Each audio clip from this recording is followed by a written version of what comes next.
Nous sommes la moyenne des personnes que nous fréquentons. Je suis Mathieu Stéphanie, entrepreneur récidiviste et cofondateur de Cosa Vostra, cabinet de conseil en stratégie et croissance digitale. Avec Génération Do It Yourself, je vous propose de rencontrer ensemble des entrepreneurs, sportifs ou artistes qui vont littéralement faire exploser notre moyenne.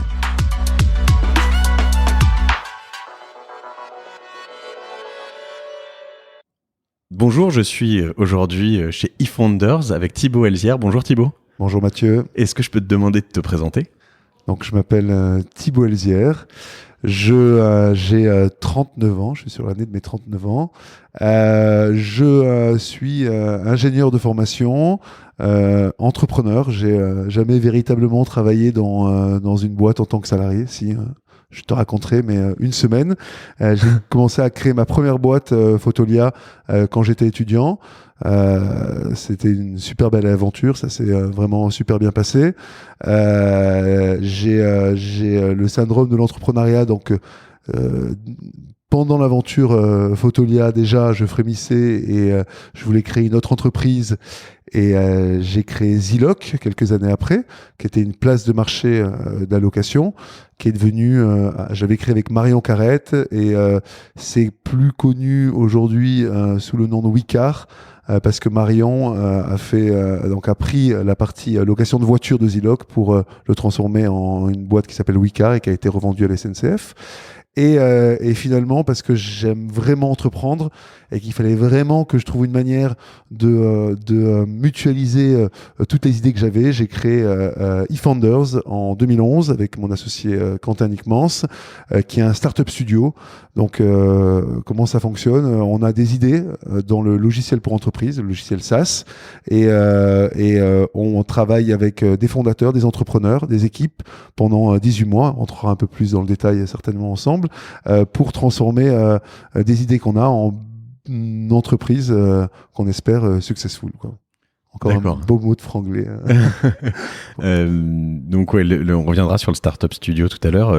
L'idée d'un Startup Studio, clairement, c'est de créer des startups à la file un petit peu. Bon, alors, j'aime pas le côté industriel de la chose. Non, pas industriel. Ça reste très artisanal, oui. Parce que finalement, créer une startup, créer une entreprise pour moi, et ça, je l'ai compris, j'ai mis quelque temps à le comprendre. C'est pas créer un produit, c'est pas créer une traction, c'est trouver une équipe talentueuse, un ensemble de gens talentueux, et les motiver pour que pendant les 10 prochaines années, ils aillent construire un projet commun. Et donc, ça prend beaucoup d'énergie de faire ça, beaucoup d'énergie de convaincre deux entrepreneurs au début de rejoindre une idée, et beaucoup d'énergie pendant les 18 mois pour rassembler une équipe de gens talentueux. Donc, on aimerait bien être plus scalable que ça, mais en fait, on n'arrivera jamais à lancer plus de 3-4 startups par an, ce qui est déjà effectivement pas mal. Alors, à noter pour plus tard, on n'arrivera jamais à lancer plus que 3-4 entreprises par an, hein, donc c'est quand même mon pauvre Thibaut, j'ai envie de dire. Mais en fait, on est souvent comparé à Rocket Internet, oui, qui a fait de la création d'entreprise une activité totalement industrielle. Donc Rocket, je le rappelle, sont des frères qui s'appellent les frères Samware, qui avaient une réputation de copier pas mal, hein, notamment donc des entreprises notamment américaines, et de les lancer en Europe. Alors on parle de copies de Groupon, de copies de eBay. De eBay au départ, ça a été le premier fait d'armes. Ouais. Et non, c'est souvent, on est comparé à Rocket Internet, donc tout le temps je fais un espèce de disclaimer en disant que ça reste très artisanal, ça reste très innovant, et ça prend du temps et des ressources. Et j'expliquerai, mais que lorsque j'ai eu l'idée d'eFounders, je me suis dit je vais mettre des idées dans les mains d'entrepreneurs brillants et les laisser faire pour pouvoir dégager du temps pour moi.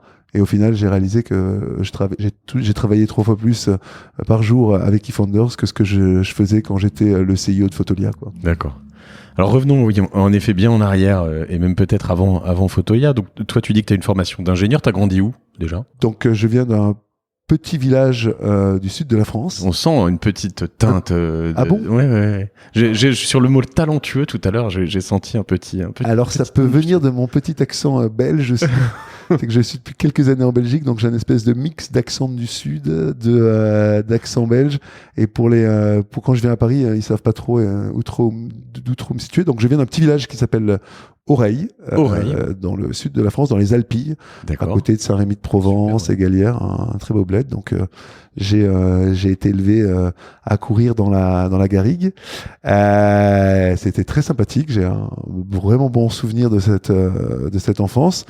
À 18 ans, je suis parti à la grande ville du coin qui s'appelle Marseille, où j'ai fait des classes préparatoires. D'accord. Et j'ai intégré Centrale Lyon.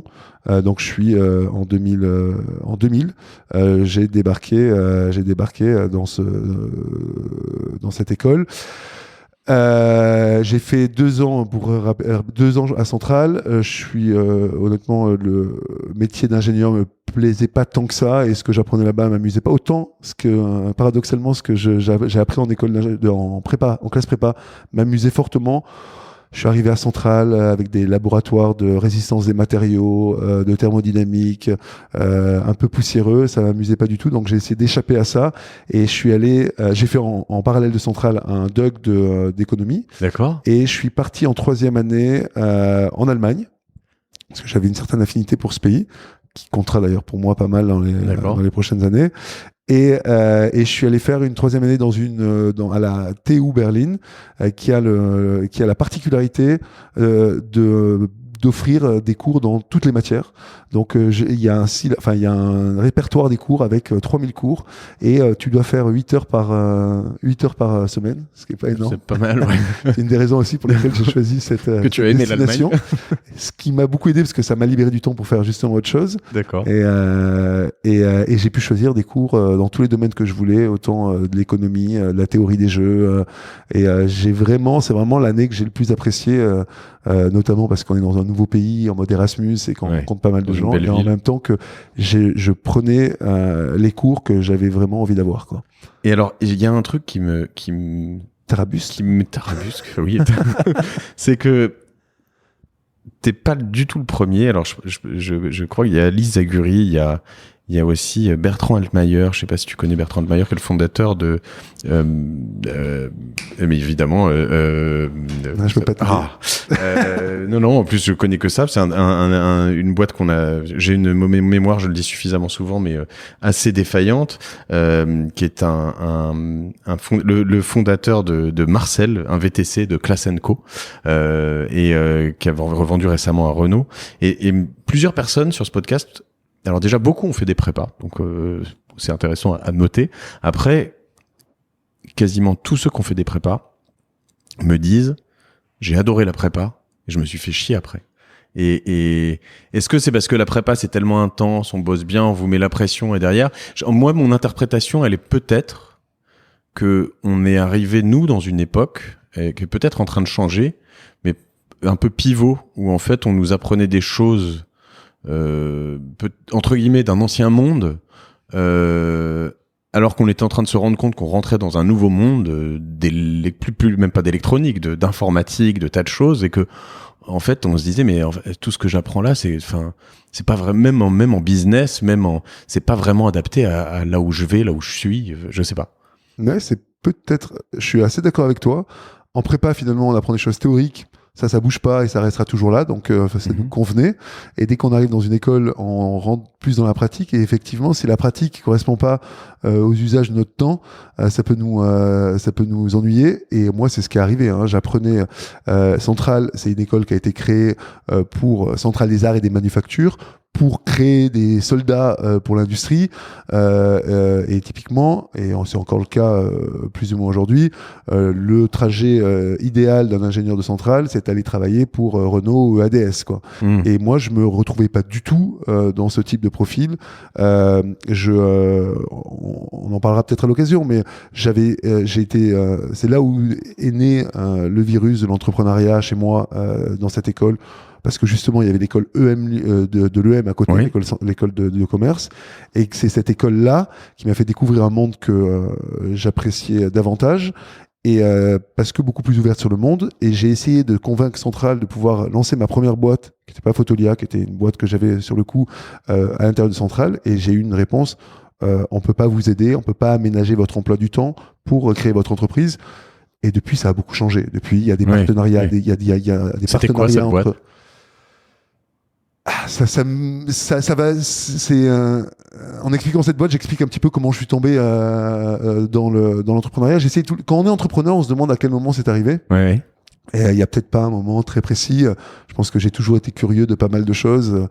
Je suis pas le type d'entrepreneur qui, à l'américaine, qui racontera qu'il a découvert l'entrepreneuriat en allant vendre des limonades dans son quartier.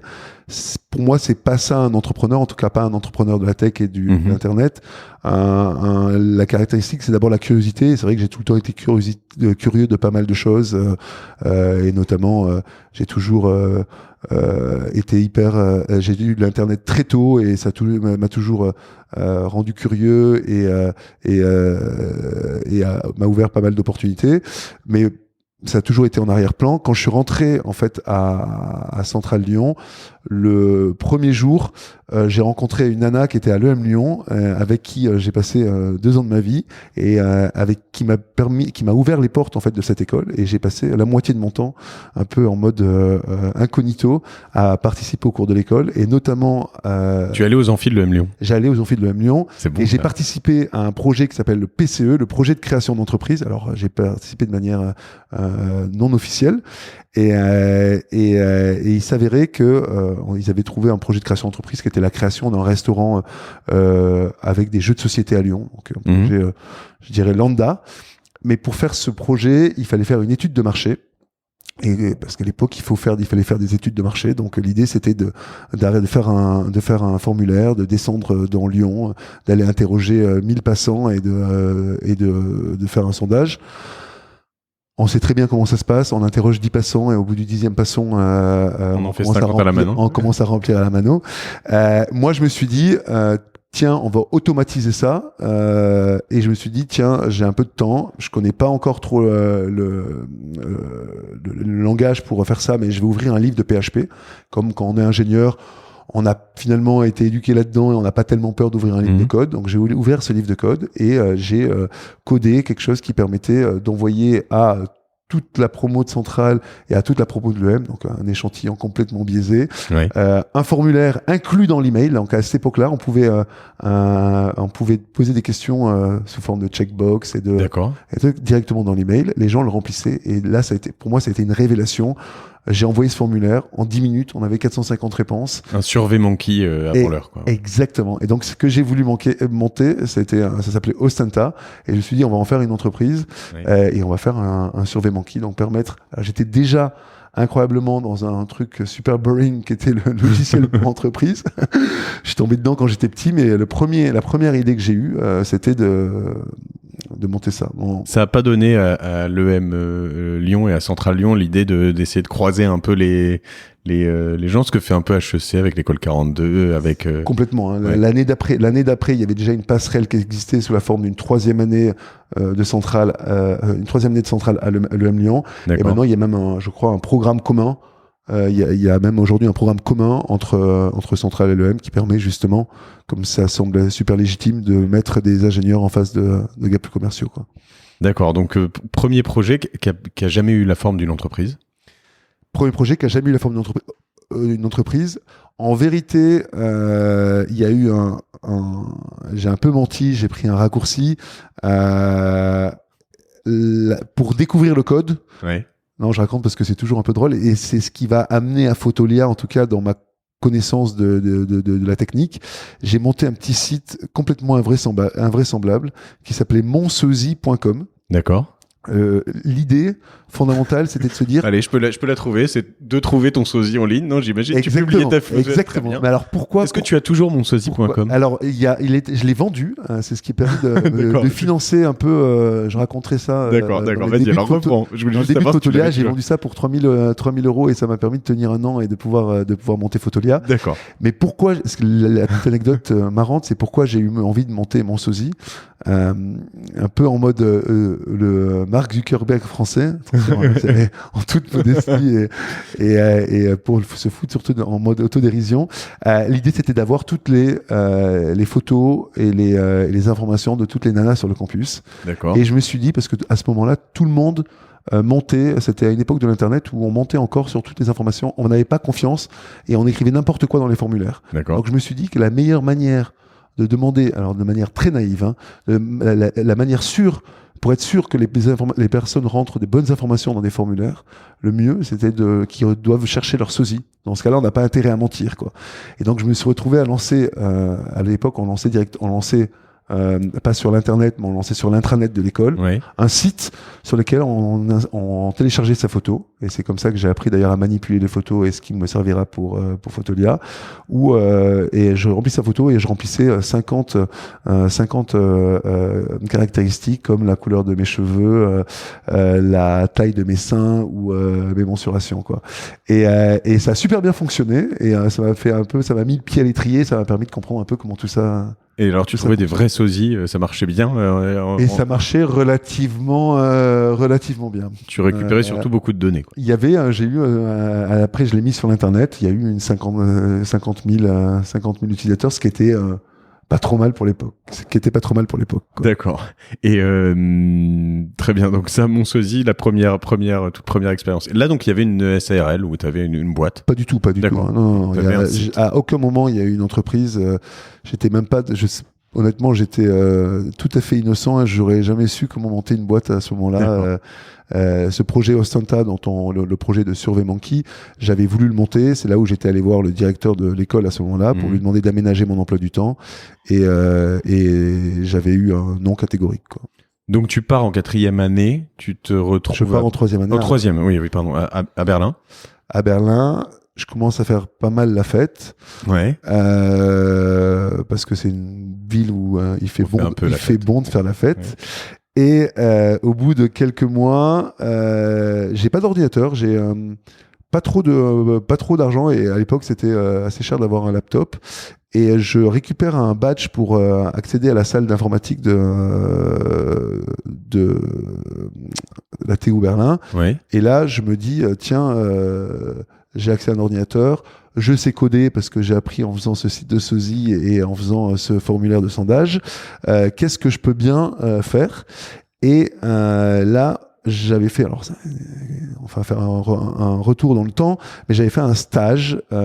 J'avais dit que le boulot d'ingénieur m'amusait pas. Ouais. Et donc du coup, le premier stage que j'ai dû faire chez Central, je l'ai fait en communication chez Amen, qui était un hébergeur internet. Oui, je me souviens, Amen. Ouais. En 2001.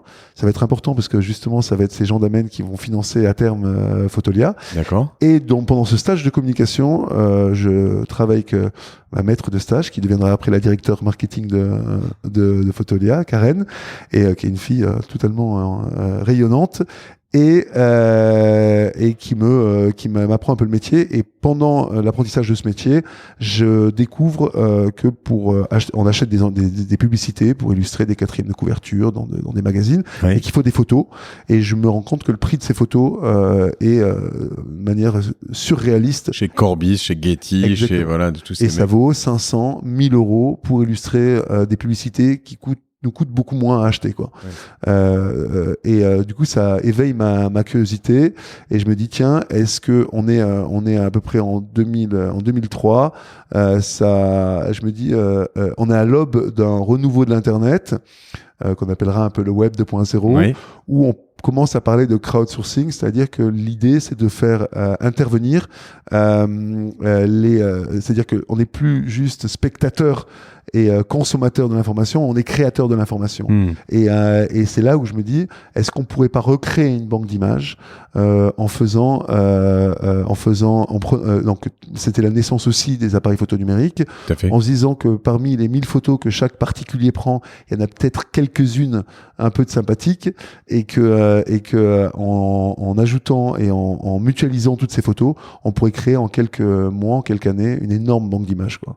Et c'était un rêve qui est devenu finalement une réalité. Alors c'est pas fait directement, mais faut recontextualiser parce que je suis passé par là, donc avec CitizenSide, qui est ma première entreprise. Moi, c'était en 2005, donc un tout petit peu plus tard.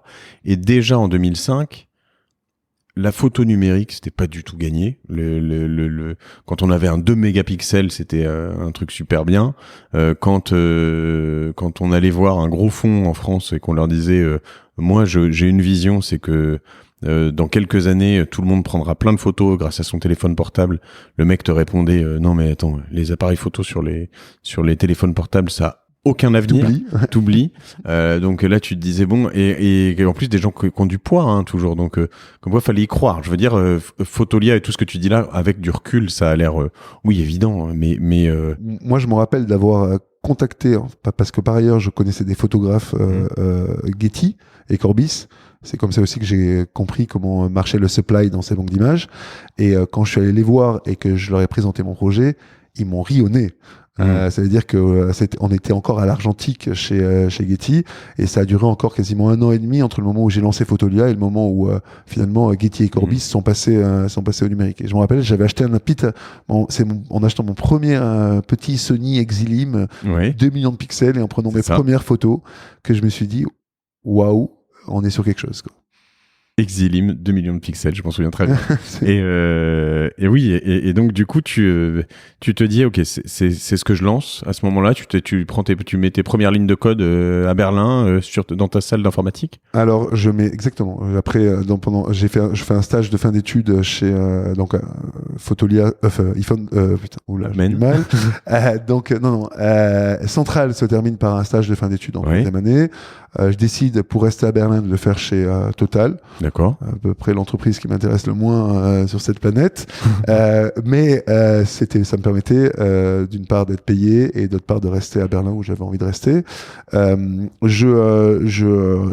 je me rappelle le premier jour, et je tombe sur un maître de stage incroyable. Je lui explique directement la chose en lui disant écoute, moi ça m'intéresse pas du tout la logistique, c'était sur la gestion logistique des wagons, enfin un truc infernal. Et je lui dis écoute, moi j'ai besoin que tu me mettes avec un ordinateur dans une salle quelque part parce que je suis en train de développer le projet du siècle. Et incroyablement, ce gars qui devait avoir mon âge m'a dit ok, il y a pas de problème.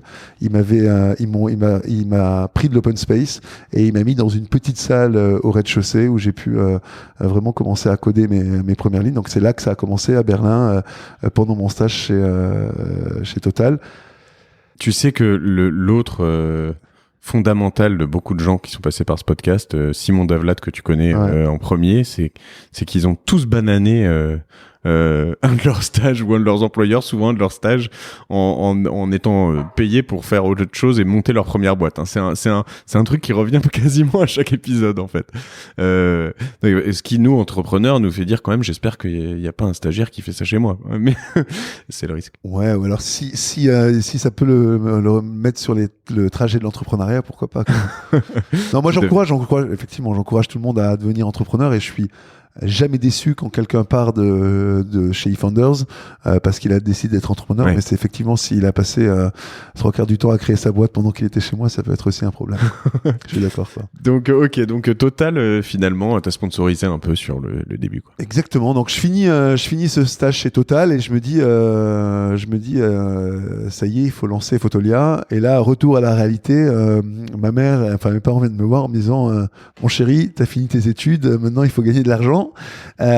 Donc on va arrêter de te donner tes quelques centaines d'euros par mois, il va falloir que tu t'occupes toi-même. Bon courage. Et là, good luck, exactement.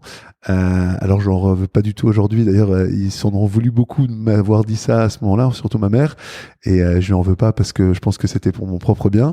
Surtout que je voulais lancer, elle est avocate, je voulais lancer quelque chose dans tout ce qui était photo numérique, avec tous les problèmes de propriété intellectuelle, de droit à l'image, blablabla, ça lui faisait très très peur.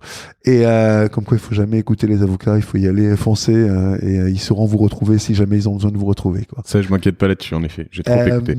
Et je me retrouve à devoir trouver un boulot. En fait, je me retrouve en Belgique parce que j'ai rencontré une nana. Les femmes t'emmènent un peu partout. Ouais, exactement. Donc je me retrouve à la fin de mes études en Belgique, et depuis la Belgique, je me dis tiens, il va falloir que je trouve un boulot. Je cherche 3 mois en Belgique. Il faut savoir parler flamand, donc impossible. Donc je vais voir un petit peu ce qui se passe sur Paris. Et je trouve un boulot dans une boîte de consulting qui s'appelait Oresis, qui faisait du consulting en gestion de projet. Et je me dis... Et là, Photolia est en ligne déjà? Non, rien du tout. Il y a un prototype que j'ai fait qui fonctionne, mais j'ai pas créé d'entreprise. Il n'y a pas de site qui est visible. D'accord. Ça reste, on est à l'état de l'idée avec un petit prototype derrière, quoi. D'accord. Et j'ai vraiment envie de le faire au fond de moi, mais j'ai vraiment pas les moyens de le lancer parce que je vis chez ma nana, j'ai pas de pognon, elle paie tout pour moi et je suis dans une situation compliquée. Et on est dans une époque où le CID et toutes ces choses-là, c'était quand même moins facile, moins évident. Enfin, tu allais pas voir, je dis pas que c'est facile maintenant, mais tu peux quand même aujourd'hui avec une bonne idée aller voir quelqu'un, demander 50, 100 000 euros, avoir la BPI qui en rajoute 50, 100 000 euros et commencer un projet en te payant 2000 balles par mois. Ah oui, non mais complètement. Aujourd'hui, c'est des gens motivés, brillants, avec une idée pas déconnante, peuvent trouver 50, 100 000, 150 000 euros. Oui. À l'époque, il y avait pas de business angel. Le seul VC dont je me rappelle, il s'appelait Vintech. Oui. Et on allait pitcher chez Paris Business Angel, quoi. Et t'es post-crise en plus, donc les mecs te disent Internet, ça marchera jamais, quoi. Ah ben non, exactement. Tout le monde est parti. C'est le on parle de 2004, début 2004. Ouais. C'est no man's land, quoi. Ouais. J'ai l'impression d'être tout seul dans l'écosystème de l'Internet, quoi. Hein. Ouais. Et donc c'est assez marrant cette histoire de stage, c'est que je rentre, je réalise en fait que moi qui comptais faire du consulting en gestion de projet, etc. Faire du consulting en gestion de projet, c'est paramétrer un progiciel. Donc je me rends compte au bout de 2 jours en me disant mais c'est le pire job du monde. Je me rappelle, j'ai signé mon CDI convention Syntec et je pleurais toutes les larmes de mon corps parce que j'avais l'impression d'être embrigadé. Et le 3e jour, j'en peux plus. Je sors mon business plan Photolia que j'étais en train de faire en parallèle. Je le lance dans l'imprimante, je me rappellerai toute ma vie. Je l'oublie. Et le lendemain matin, je devais commencer une mission. Et il y a mon boss qui m'appelle en me disant « Viens me voir au bureau ». Et il me fait venir à 8h du matin et il me dit pour toi et pour nous, je crois que c'est bien meilleur que tu lances ta boîte parce que t'es pas du tout dans le mood. Et là, je me rappelle très bien je crois que c'était à Saint-Lazare, être à Saint-Lazare, il était 9h du matin, tout seul, en me disant ok, on y va. Et là, je me suis dit go, on lance Photolia.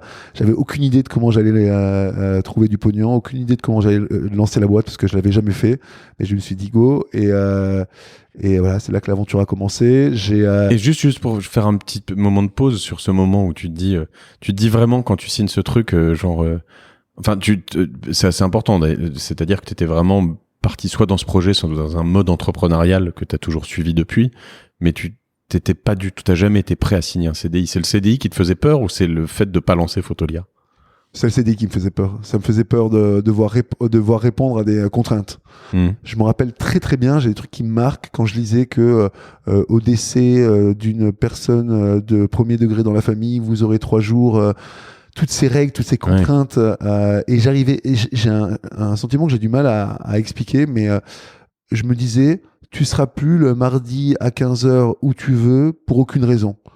Je sais pas, je vivais le salarié et peut-être à tort, et certainement à tort. Hein, maintenant, avec plus de recul, je vois qu'on peut totalement se révéler, faire des choses incroyables en étant employé. Mais j'avais une frousse totale. Alors je sais pas d'où ça vient. Peut-être que ça vient de mes complexes d'enfant. Mais j'avais vraiment une trouille de devenir employé salarié. Et ce qui est marrant, c'est que la trouille des gens est souvent plutôt d'être entrepreneur ou d'entreprendre. Ouais. Bah dans ce cas-là, c'était du coup, j'ai pas eu d'effort j'ai pas du tout dû faire d'effort à devenir entrepreneur. C'était naturel. Est-ce que tu as pu partir avec tes impressions quand même ou tu as dû leur laisser? J'étais super, honnêtement, je trouvais ça génial qu'il était honnête comme ça et finalement je le remercie au fond de tout mon cœur d'avoir lu ce que je voulais vraiment faire. Tu te souviens comment il s'appelle? Non. D'accord. Mais je me rappelle 3 ou 4 années après, je lui ai écrit un email en lui disant merci. Je sais pas s'il m'a répondu, mais il se reconnaîtra. Hein, donc c'était le directeur d'Oresis ou un des partenaires à l'époque. Et je me rappelle très bien, je sors avec un solde de tout compte de 1000 balles pour genre une semaine prestée. Et je m'étais dit waouh, c'est top, ça va me financer les prochains mois. Là, tu avais un ordinateur à ce moment-là? Là, j'avais toujours pas d'ordinateur à moi. D'accord. Et je travaillais sur un desktop chez ma nana.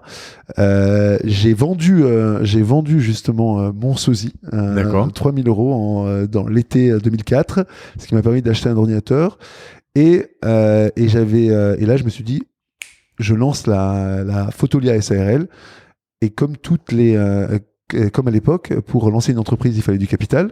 Et je crois que c'était l'équivalent de 15 000 € de capital pour monter une SARL. J'avais pas de pognon, donc j'ai apporté la moitié en industrie et je suis allé chercher l'autre moitié chez des amis de mes parents qui ont mis 7 500 € pour 50% de l'entreprise. Donc alors aujourd'hui, ça me semble complètement surréaliste parce que aujourd'hui, il y a beaucoup plus d'informations sur le sujet, c'est-à-dire qu'un jeune de 20 ans, il sait exactement comment fonctionne une boîte, il sait que c'est le capital qui est le plus important, ils ont tout à fait bien compris.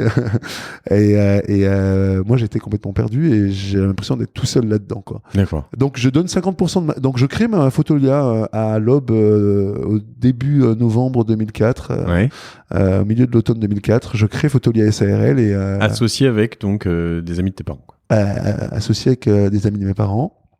Et là, j'avais lancé des emails à tout le monde pour essayer de lever de l'argent et j'avais notamment recontacté ces gens d'Amen, Patrick Chassani et Oleg Chelsov, pour leur dire je suis en train de lancer un eBay. Alors j'ai essayé de pas vendre ça comme du Fotolia, j'ai essayé d'avoir une vision plus large en disant c'est un eBay du numérique. Et c'était hyper important parce que je ne sais pas si les gens auraient adhéré ou auraient investi dans une banque d'images, mais en tout cas, l'eBay du numérique, ça leur parlait. J'ai rencontré ces deux types qui ont... Quand tu dis eBay du numérique, juste parce que eBay est une entreprise du numérique, mais non, c'est du eBay digital. Ouais, digital, c'est-à-dire qu'il n'y a pas de biens physiques, quoi. Tu voulais vendre des biens immatériels, quoi. Voilà, ça aurait pu être des chansons, enfin des morceaux de musique, ça aurait pu être là c'était de l'image, mais... D'ailleurs, au début de Fotolia, on a déposé Audiolia, Contentolia, Videolia, etc. D'accord. Et je rencontre, je me rappelle très bien, j'étais tout le temps en Belgique, je débarque à Paris pour voir Patrick et Oleg, qui était une personne que je connaissais pas, qui était l'associé de Patrick. Je leur pitch mon truc, et là, bam, ils mettent, je sais plus exactement, mais 250, ils me disent, ok pour 250 000 €, ce qui était énorme à l'époque en seed, surtout dans un projet qui était à ce stade d'avancement, quoi.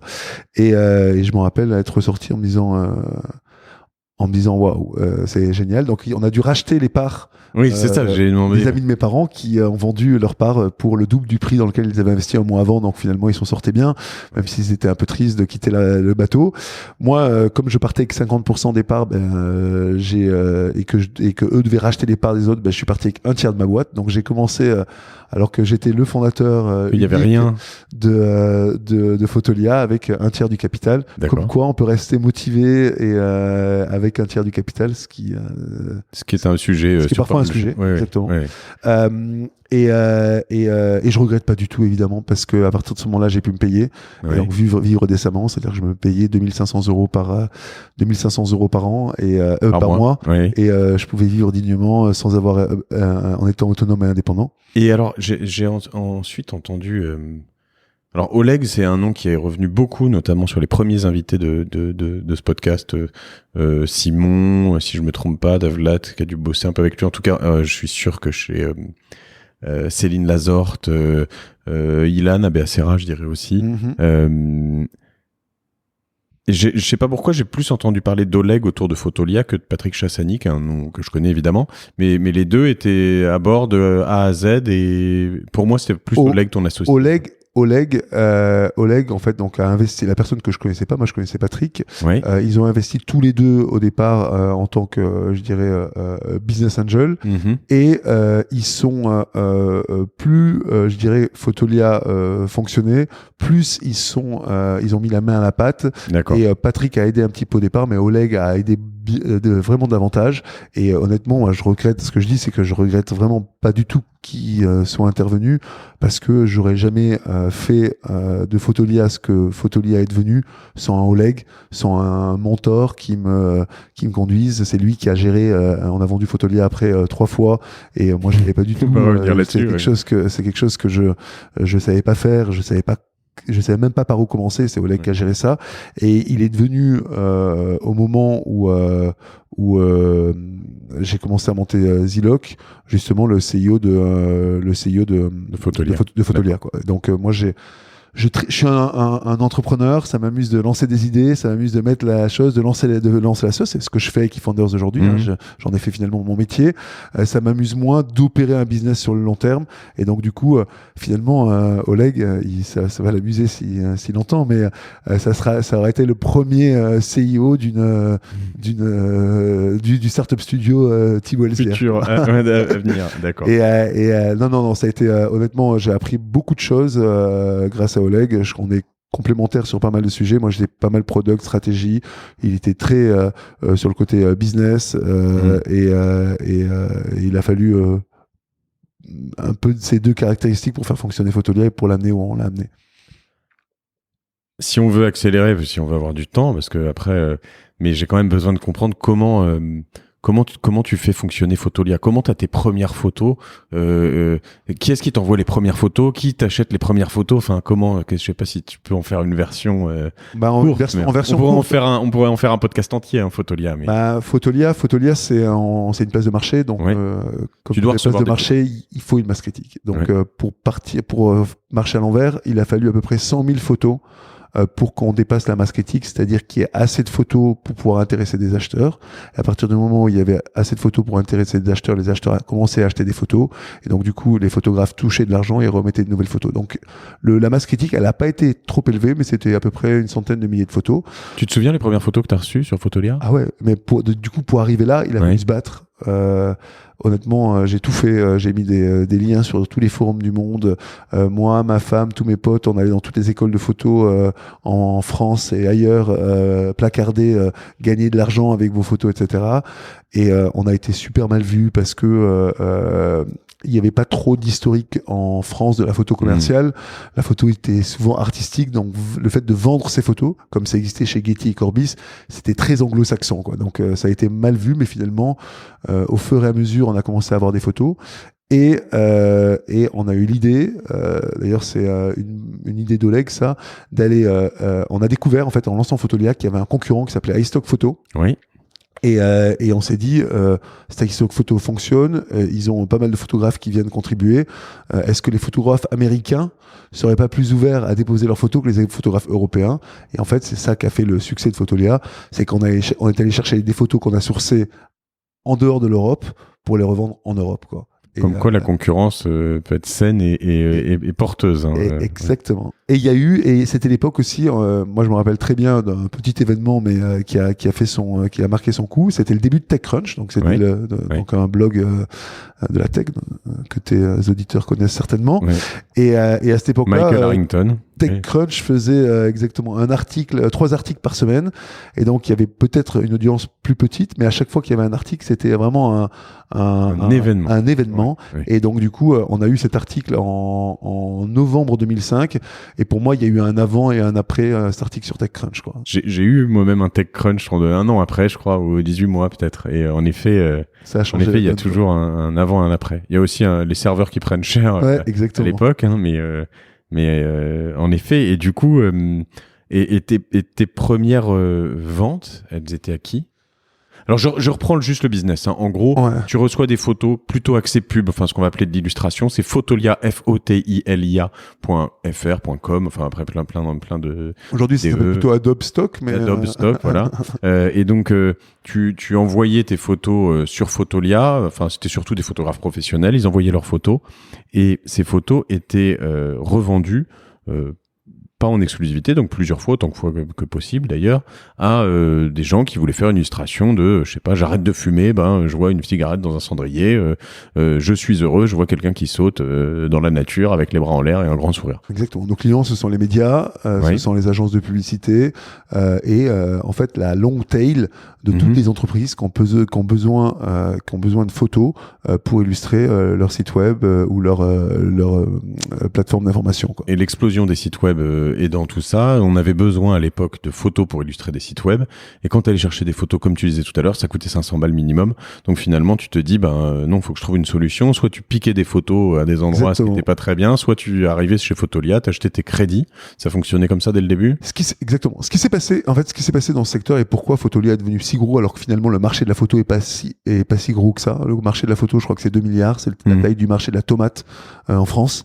Donc c'est pas non plus surréalistement grand.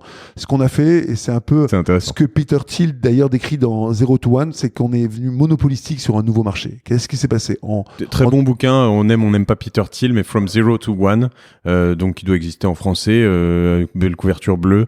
Donc Peter Thiel, le fondateur de PayPal notamment, entre autres, pour les start-upers, un bouquin à lire, quoi. Et il explique notamment que pour créer un énorme business, il faut créer un nouveau marché sur lequel duquel on va prendre le monopole. Et ce qui s'est passé un peu, c'était un peu non prévu, hein, c'est là où intervient la chance, ou en tout cas ça s'est bien mis, c'est que en crowdsourçant nos photos, donc en faisant en sorte que n'importe qui puisse permettre ses photos, on a baissé le coût des photos. Il est passé de 500 plutôt à entre 5 et 10 euros. Oui. Et on s'est ouvert un nouveau marché de toutes les PME qui n'auraient jamais acheté une photo pour 500 euros et qui n'auraient jamais et qui ne voulaient pas télécharger de manière illégale, quoi. Donc on a ouvert un nouveau marché qui était celui de la PME, et sur ce marché-là, on était finalement qu'une poignée d'acteurs, quoi. Ce qu'on refait nous avec, je crois que tu le sais pas d'ailleurs, mais une boîte que j'ai cofondée qui s'appelle WeFlash, un peu plus de 10 ans après, où on se dit en gros les agents immobiliers, s'ils payent 500 euros pour avoir un shooting d'un appartement, ils payent pas, c'est trop cher. En revanche, si je leur fais un shooting à 80 euros parce que je suis capable d'en faire plein, qu'aujourd'hui on en fait plus de 200 par jour, et ben évidemment ils vont l'acheter. Donc on recrée un marché sur un endroit où on aide à vendre plus facilement, ce qu'a prouvé Airbnb par exemple. Exactement. Okay.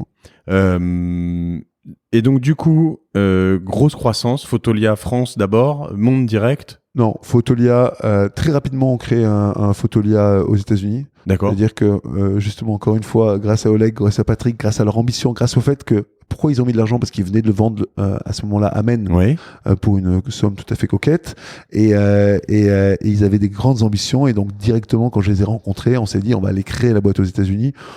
Pas pour des questions fiscales, etc., pour des questions d'ambition, de se dire c'est à New York que ça se passe, et si on veut créer un business international, il faut être là-bas, quoi. Donc là, tu pars à New York.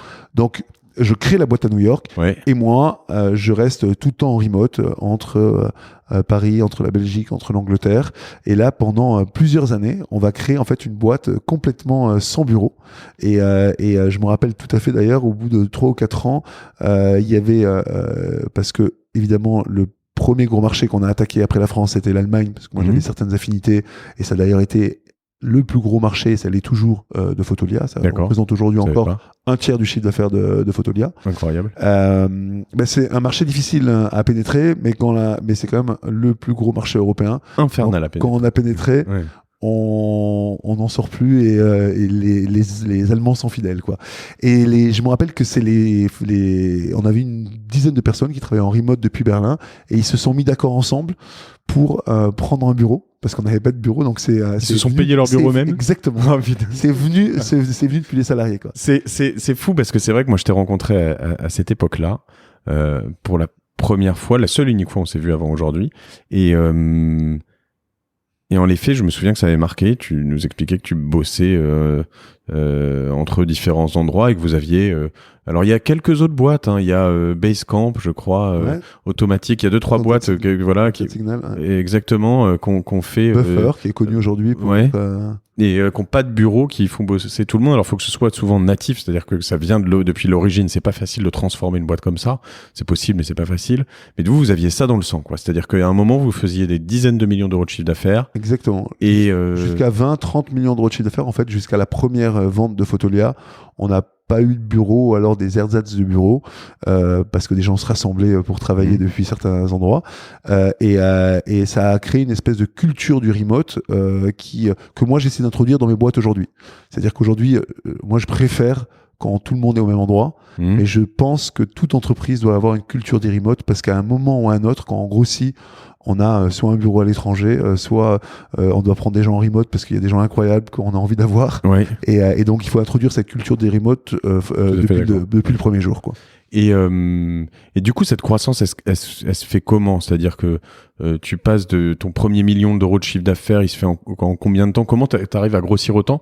Sachant que, je précise juste, c'est quand même un business qui fait rêver parce que quand on est entrepreneur et dans le e-commerce, vendre du digital, comme tu le disais tout à l'heure, vendre un produit qui est complètement dématérialisé, c'est pas de stock, c'est pas d'expédition, donc t'es vraiment sur quelque chose d'absolument fantastique. Exactement, c'est totalement intangible.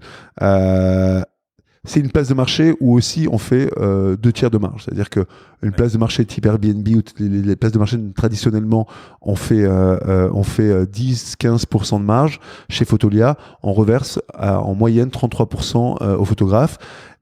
Je ne vais pas rentrer dans le détail pourquoi, mais c'est historiquement dans l'industrie, ça fonctionnait comme ça et ce qui a fait qu'on faisait plus de marge que les autres. J'ai noté un petit peu les chiffres de Fotolia pour faire un peu rêver. Donc, en 2005, on fait 40 000 dollars de revenus. En 2006, on fait déjà 2 millions de dollars de revenus. On fait en 2007 7 millions. Donc, revenu, c'est chiffre d'affaires. Hein, chiffre d'affaires. Chiffre d'affaires en sachant qu'on fait... Avant reversement au photographe. Avant reversement au photographe. Il faut enlever pour avoir un tiers. Je dirais la marge brute. Il faut enlever un tiers de ce montant. On fait donc 7 millions en 2007, 18 millions en 2008.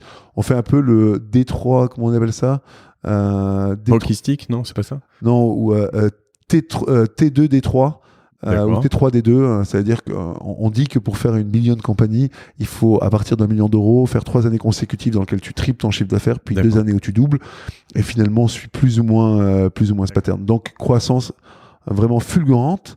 Et incroyablement, je m'en rappelle très bien, parce qu'on n'avait pas trop de repères, je me rendais pas compte à quel point on était en train de faire une énorme société. Je me rappelle qu'en 2007, j'étais content du chiffre, je le suivais en fait de manière journalière et je me rappelle que je disais tout le temps à ma nana du moment, d'ailleurs qui deviendra ma femme en l'occurrence, dès qu'on atteint 20 000 euros par jour, on était à 10 000, on se fait un restaurant 2 étoiles, etc. Je me mettais des objectifs si bien qu'en fait, j'ai pas pris assez de recul pour me dire qu'on était en train de faire quelque chose qui explosait. Ça a été au moment de la première vente de Fotolia à un fonds d'investissement en 2009 que j'ai réalisé qu'on avait créé pas mal de valeur, en fait. Voilà, donc ce qui s'est passé, il n'y a pas eu de refinancement entre-temps? Non, il y a Oleg et Patrick qui ont remis un petit peu d'argent tout au début. Mais c'est un business qui était générateur de cash, dans le sens où les gens payaient des crédits, c'est-à-dire que les clients payaient en avance et que les photographes mettaient du temps à décaisser leur argent. Donc il y avait une grosse trésorerie. Donc au-delà d'Oleg et Patrick, il n'y a pas eu de... Il n'y a pas eu de financement. D'accord. Il y a pas eu de financement. Vous étiez assez maître à bord. Et donc vous vendez une première fois en 2009. Donc ça, c'est aussi la singularité de Fotolia, c'est que vous avez vendu plusieurs fois. Écoute, moi, si on m'avait proposé d'acheter pour 500, je me rappelle, je l'ai dit à ma femme en 2006, pour 1 million d'euros Fotolia, je l'aurais vendu. Heureusement que j'étais avec j'avais des actionnaires qui avaient beaucoup plus faim que ça. Et donc, ils t'ont appris beaucoup, oui. Et donc, du coup, en 2009, et ça encore une fois, c'était une super bonne idée d'Oleg, on vend 50% de Fotolia. C'est-à-dire qu'on dérisque, on vend qu'une partie, de Fotolia. Sur une très grosse valo déjà. Sur une valo tout à fait honorable.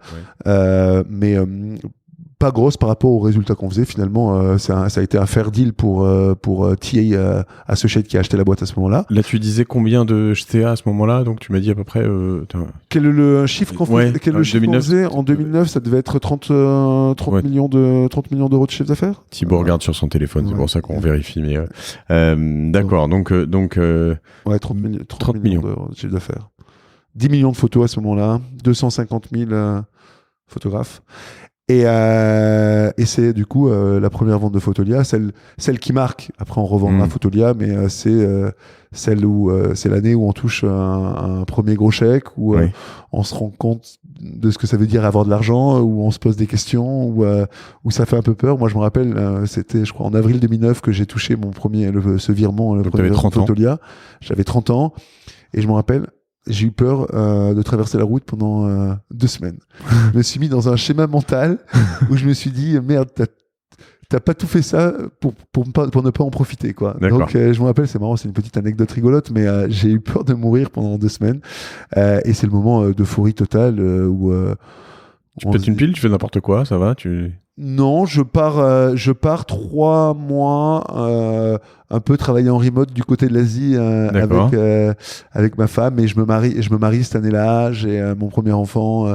J'ai été occupé à plein d'autres choses en parallèle, mais pas de célébration complètement démente. Enfin. C'est pas la tienne, quoi. Non, c'est pas celle-là. Non, pas de folie. Non, parce que je dis c'est pas la tienne. Je montre, on est devant une verrière, devant il y a une grosse Lamborghini blanche. Je me dis ça a pas l'air d'être le genre de Thibaut, mais. Ferrari. Alors c'est pas mon genre, en tout cas pour le moment. Par contre, ce que je me suis acheté, c'est une machine à presser les oranges. C'est les grandes machines. Je vois très bien. Où tu mets les oranges au départ dans le truc et qui. J'adorais la cinématique et je me suis dit. Super à nettoyer ça. L'enfer. L'enfer. Je l'ai utilisé tu 2 fois. l'utilises 10 minutes et tu la nettoies pendant 3/4 d'heure, quoi. D'accord. Donc super. Donc on vend, juste pour faire rapide, on a vendu une fois 50% de la boîte en 2009 à TA Associates. On revend encore à KKR en 2012 50% de la boîte. Et au final, c'est Adobe qui rachète les parts. Quand tu dis on revend encore, ça veut dire que tu revends. Toi, il vous reste 50%. Nous, il nous reste 50% et on revend encore 50% de ce qui nous reste, donc 25% de l'equity de la boîte. Et à chaque fois, on vous demande de rester 2 ans, 3 ans. Alors moi, j'étais dès la première vente, je commençais à avoir mon focus ailleurs, c'est-à-dire que j'étais encore très opérationnel chez Fotolia, mais Oleg était devenu le CEO et moi j'étais en train de faire autre chose, donc j'ai été loqué à cette première vente, mais plus loqué ni à la deuxième ni à la troisième. D'accord. Moi, encore une fois, pour moi, être loqué, c'est même dans le cadre d'une vente, c'est un peu comme signer un contrat je suis incapable. C'est-à-dire que je refuserais n'importe quelle vente aujourd'hui. Je le comprends. Dans lequel je pourrais être loqué. J'ai vraiment du mal par rapport à ça. Mais je le vois comme une pathologie. Hein. Je suis pas fier de ça non plus. Et du coup, on a vendu le solde à Adobe. Alors c'est super. L'histoire est géniale parce que tu peux expliquer à tes parents que tu as fait une banque d'images et que ça a été racheté par le créateur de Photoshop. Et ça a beaucoup de sens, quoi. Oui. Quand je leur ai expliqué qu'on a vendu à des fonds de private equity, ça allait dépasser totalement. Et Adobe a racheté tout. Hein. Adobe a racheté 100% de la boîte et Fotolia est devenu Adobe Stock et intégré dans la suite Adobe Creative. Et du coup, quand tu souscris à l'abonnement, tu peux souscrire à l'utilisation à une utilisation de Fotolia illimitée. D'accord. Ok. Et du coup, les fonds qu'on rachetait au passage sont sortis très heureux également. Les fonds sont sortis. Honnêtement, tout le monde a fait exactement le multiple qu'il avait envie de faire. D'accord. Ça a été une super aventure pour tout le monde. Fantastique. Donc là, tu arrives, toi, à créer Zilog en parallèle. Alors exactement, 2007-2008. Rapidement quand même. Hein. Ah ouais, très rapidement. Hein. Mais alors, j'étais officiellement, alors on peut en parler aujourd'hui, il y a prescription, hein, mais j'étais officiellement encore à fond sur Fotolia. Et moi, j'avais une idée d'un eBay, justement, encore une fois, hein, comme quoi eBay m'a obsédé, mais d'un eBay de la location. Et je me suis dit, mais comment ça se fait? C'est pas possible. Vraiment, quand j'ai eu l'idée, je me suis dit, alors que ça, finalement, après, j'ai réalisé qu'elle avait été déjà essayée, il y a quelque chose à faire, il y a une place de marché à faire où n'importe qui pourrait mettre en location n'importe quoi. Les gens sont plus intéressés aujourd'hui par l'usage que la propriété. On était un peu en avance de phase parce que finalement, il aura fallu attendre quelques années encore pour que ça se démocratise, mais c'est un peu l'optique d'aujourd'hui. Et je lance avec un pote belge, Gary Zilog, Gary Sigé, et on rencontre très rapidement une troisième associée, Marion Carrette, qui a un projet parallèle. On décide de fusionner dans les premiers mois. Et c'est franchement... et on a Marc Simoncini t'as sûrement dans le nom, et bien sûr, pas mal de fois dans les podcasts aussi, qui croit au projet, en l'équipe, et qui met directement 1 million d'euros, puis qui remet 1 million d'euros au bout de 2 ans, en mode feeling, comme il sait bien faire. Et au final, je crois qu'il s'en sort bien parce que le projet a une issue favorable avec Wicar. Et toi, t'avais pas encore de cash à cette époque-là, donc moi, j'ai pas encore de cash. Non, j'ai pas encore de cash. Donc je développe. Alors c'est ça la force de savoir développer, c'est qu'on a une idée et on peut le faire, quoi. Hein. Donc ça sera le dernier moment où je développe parce que finalement c'est beaucoup trop chronophage et j'avais d'autres choses à faire. Mais à ce moment-là, j'ai encore développé le site Zilog, donc c'est moi qui ai tout développé de but en blanc. D'ailleurs, le site qui est aujourd'hui en ligne, hein, tu regarderas, c'est encore le site plus ou moins. Évidemment, il a été modifié en Zilog, tu l'écris Z-I-L-O-K. Z-I-L-O-K. C'est un nom surprenant. Oui. Et là, aventure incroyable. Moi, j'adore parce que je suis avec une super équipe, Marion et Gary, on s'amuse beaucoup. Tu surfes entre les deux business. Ouais, et cette période un peu dure où je fais deux choses en parallèle et j'ai l'impression de m'éparpiller. Okay. Vraiment, j'ai l'impression de bâcler les deux, de pas faire le bon boulot sur Photolia, de pas être à fond sur Zilog. Et finalement, au bout de 2 ans et demi, 3 ans sur Zilog, je jette l'éponge en leur disant ça ne se développe pas comme je voudrais. Ça part plutôt en B2B. Moi, j'avais envie de faire une plateforme C2C à la eBay. Et je décide de jeter l'éponge. Ça coïncide plus ou moins à la première vente de Photolia. Ça.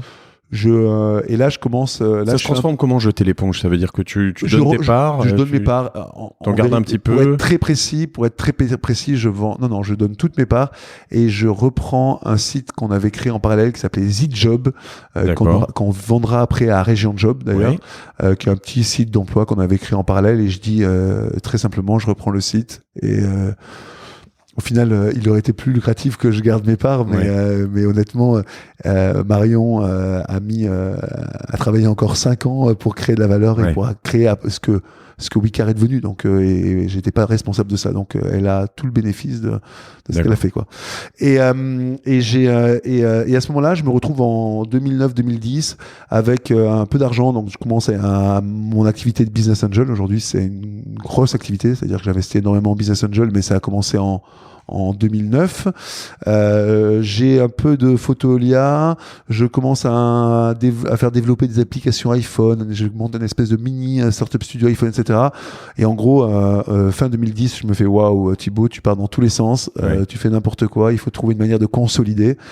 Et c'est de là qu'est venue finalement l'idée de ce startup studio eFounders. C'est venu pour me créer un cadre. Je pars un peu dans tous les sens et je me dis, je vais créer un cadre qui fait que chaque fois que j'ai une idée de boîte ou chaque fois que je crée une boîte, ça vient contribuer à créer un actif qui soit toujours le même et qui s'appellera eFounders. Et en même temps, j'ai plein d'idées de boîtes parce que pendant que je fais Photolia, je rencontre plein de problématiques que j'ai envie de régler. Et en fait, tous les premiers business, que ça soit Mailjet, que ça soit Mention, que ça soit Aircall, que ça soit Front, qui sont toutes les boîtes, enfin une partie des boîtes qu'on a créées avec eFounders, toutes les boîtes viennent régler des problématiques que j'ai rencontrées chez Photolia. Donc, je les citerai tous dans les show notes et puis on mettra un lien vers eFounders. Mais en effet, du coup, tu pars très vite là-dessus. Ton activité de business angel, tu la continues quand même? J'investis énormément. J'investis. Alors j'essaie de. Alors, je vais en parler là pendant le podcast, donc on va se dire que c'est un peu paradoxal, mais j'essaie d'être assez discret parce que j'ai pas envie d'avoir des gens qui me contactent directement. C'est-à-dire que j'investis toujours parce que via. Ok. Parce que c'est souvent le plus efficace. Ouais, exactement. Par reco, des gens. Nous, on est encore tout en bas de la chaîne. Et moi, je traîne tout le temps avec des CTO et des développeurs qui ont 23 ans. Donc, c'est par ça que j'ai pas mal de leads. Okay.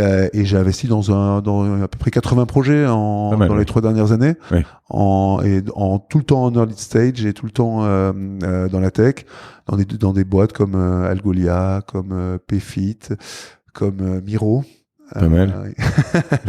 Je le savais en fait. Je l'avais un peu. Et dans plein d'autres boîtes dont je cite pas, mais auxquelles je crois beaucoup. Parce que je cite les boîtes qui sont les plus connues. Miro étant un concurrent de WeFlash, je le précise. Et on a toujours été en face sur certaines choses en fait. Ça c'est marrant. Enfin, je veux dire différentes, mais toujours. On lance d'ailleurs un podcast chez eFounders bientôt. Mais t'as bien raison. Et ça, je suis ravi. C'est ce que je disais aussi. Il faut lancer des podcasts. Pour promouvoir l'univers du podcast parce qu'il y a de plus en plus de personnes qui y vont. Et d'ailleurs, vous avez aussi, et je le précise, chez eFounders, des super écrits, toujours en anglais, je crois, mais qui expliquent un peu plein de choses qui sont très inspirantes. Nous, on a vécu avec WeFlash, par exemple, une problématique qui était sous une forme de startup studio avec Cosa Vostra, on a créé WeFlash parce qu'on croyait à ce modèle économique depuis des années. Moi, je croyais à ça. C'était une idée que j'avais depuis quelques temps. Et puis après, on a fait rentrer des opérationnels. Et puis après, on a fait rentrer des fonds. Et on est arrivé à ce moment-là où, en fait, les fonds nous ont regardé en disant, mais ils font quoi, là, le Cosa Vostra, Padrino, le startup studio, là, le machin, qu'est-ce qu'ils foutent là nous on dit nous on est là parce qu'on a créé la boîte en fait, donc ouais, mais t'es pas opérationnel, tu dégages quoi. C'était un peu ça. Je crois que c'est des choses que vous avez vécues à plusieurs reprises. Ah oui, carrément, hein, de moins en moins, mais beaucoup au départ, où en fait, et de manière légitime, hein, je veux dire, les fonds investissent dans un schéma de boîte qui savent marcher, et ils savent que ce schéma fonctionne. Donc ils vont pas sortir de leur cadre. Et pour eux, effectivement, et ils n'ont pas tort non plus, l'equity, ça rémunère le travail qui va être fait dans le futur. Quand on parle d'equity, c'est le nombre de parts qu'on a. Ouais, exactement. Ouais. Le nombre de parts va rémunérer ce qui va être fait dans le futur. Donc ils valorisent pas la création de valeur au lancement de la boîte. Moi, je suis juste pas d'accord avec eux. Je pense que le fait de rassembler une équipe, d'amorcer et de lancer un projet, ça vaut une partie très importante de la boîte. Et aujourd'hui, on prend de moins en moins d'equity. On en parlera sur nos projets. Au début. D'ailleurs, enfin, jusqu'à la fin, parce que oui, évidemment, on part tout le temps d'un maximum d'equity, un minimum, mais on prend de moins en moins d'equity. Et très rationnellement, je pense qu'on mériterait davantage.